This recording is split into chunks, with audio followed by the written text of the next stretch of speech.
Hello, good morning. Tara, samahan niyo naman ako mag-order ng lunch for takeaway namin ni Lola.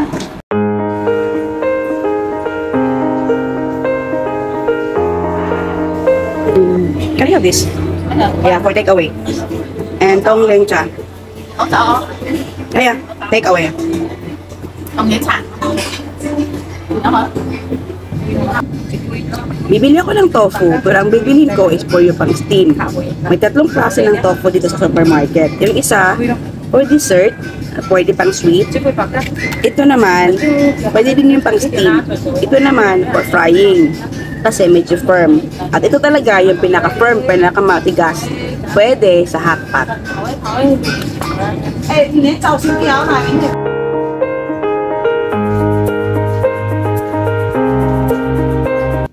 Yan lang pala ang pinamili ko. 2 tissue, 2 lemon tea, yung baby corn, tofu, sibuyas dahon at saka bell peppers. Tara, bayaran na natin.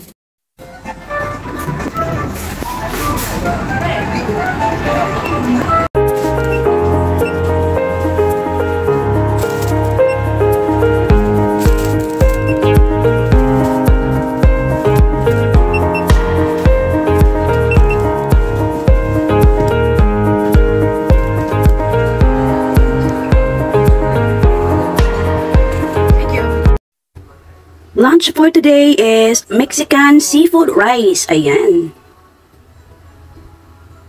At nag-grocery na lang din ako ng konti. Every other day po ako namimili. Ng pakonti-konti. Hi! Good afternoon! Tikpan? Kaya? Kain po tayo ng lunch. Mexican seafood rice po ang lunch namin ni Lola. Ayan. Yung kalahati nito ay nandun na. Na-blender ko na. At saka ice lemon tea. Tingnan nyo yung lemon tea nila, oh. Meron talagang lemon zest. Pure lemon talaga. Oh. Pasensyahan nyo na yung aking braso de Mercedes. Grabe talagang init. Araw-araw na lang ako nagreklamo kung totoo yan. Hindi po talaga ako nagsisinungaling. So, ano nang ganap? Ano nang latest chismis, mga marites? Kumain na ba ako? Kami dito, 2 TV namin. Kay Lolo at saka TV ni Lola. Hindi pwede sila ng isang TV kasi nag-aaway sila kung anong panunuorin. Parang tayo.